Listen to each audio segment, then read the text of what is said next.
మేమున్నాం, మీరు భయపడొద్దు. మీకోసం పార్టీ ఏదైనా చేస్తుంది. వెనక్కు తగ్గద్దు. కాంగ్రెస్ ప్రభుత్వ విధానాల మీద పోరాడండి.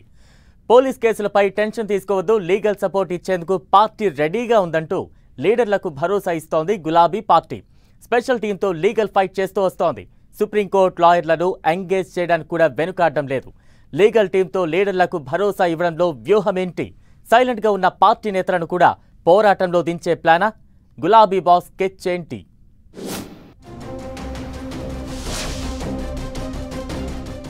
లీగల్ ఫైట్తో లీడర్లకు భరోసా ఇస్తున్న బీఆర్ఎస్, కేసుల భయంతో సైలెంట్ అవుతున్న నేతలకు అండా.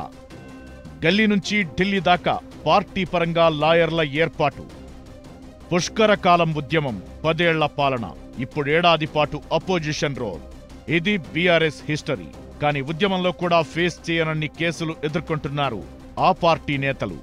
అధికార పార్టీ మీద దూకుడు మీద పోరాడుతున్న నేతలందరికీ వరుస చిక్కులు వచ్చి పడుతున్నాయి. దీంతో పార్టీ పరంగా లీగల్ సపోర్ట్ ఇవ్వాలని భావిస్తోంది గులాబీ అధిష్టానం.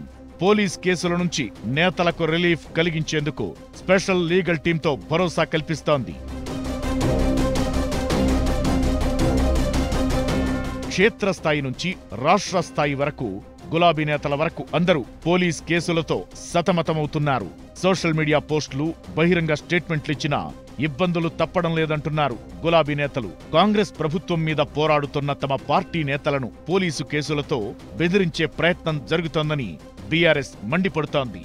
పార్టీ కీలక నేతలు కేటీఆర్, హరీష్ రావుతో పాటు ఎమ్మెల్యేలు, మాజీ ఎమ్మెల్యేలు, పార్టీ నేతలు ఇప్పటికే కేసులు ఎదుర్కొంటున్నారు.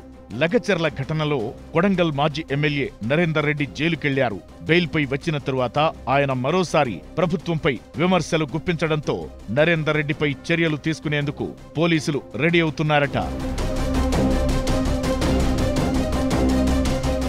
తెలంగాణ ఉద్యమ సమయం నుంచి గులాబీ పార్టీ నేతలు క్షేత్రస్థాయిలో మిగిలిన రాజకీయ పార్టీల కంటే ఎంతో ముందుండేవారు.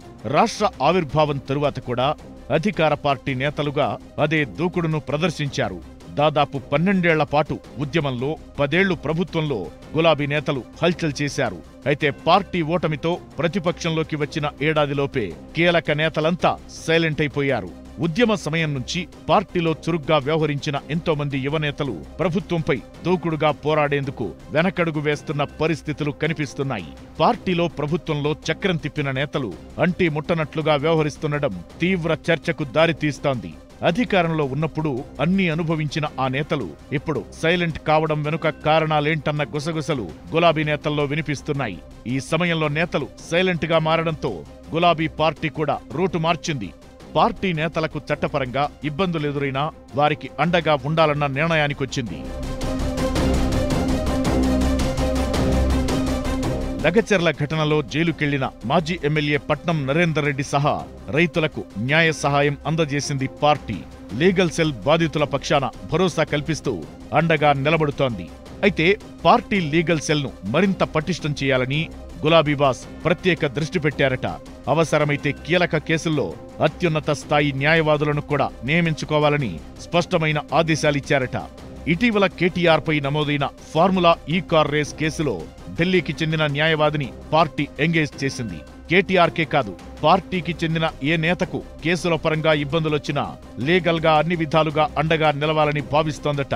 ప్రభుత్వంపై పోరాటం చేసే క్రమంలో కేసులు నమోదైతే లేక స్కామ్లు, అక్రమాలు అంటూ ఇబ్బందులెదురైతే న్యాయస్థానం తలుపు తట్టడమే అస్త్రమని భావిస్తోంది గులాబీ పార్టీ.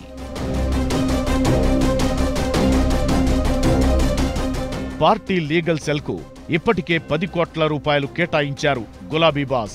అవసరమైతే మరిన్ని నిధులిచ్చేందుకు కూడా రెడీగా ఉన్నారట.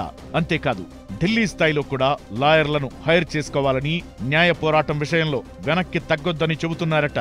ఒకవేళ తాము బయటకొస్తే పాత కేసులు, గతంలో చేసిన దందాలు వెలుగులోకొస్తాయని భయపడుతున్న నేతలకు లీగల్ ఫైట్తో భరోసా కల్పించి పార్టీని స్ట్రాంగ్ గా ఉంచాలని భావిస్తున్నారట కేసీఆర్. అందుకే రాబోయే 4 ఏళ్లు ఓవైపు ప్రజాక్షేత్రంలో పోరాడుతూనే కేసులు నమోదైతే న్యాయ పోరాటానికి కూడా సిద్ధంగా ఉండాలని ఫిక్స్ అయ్యారట. చూడాలి మరి గులాబీ బాస్ వ్యూహం ఎంతవరకు సక్సెస్ అవుతుందో.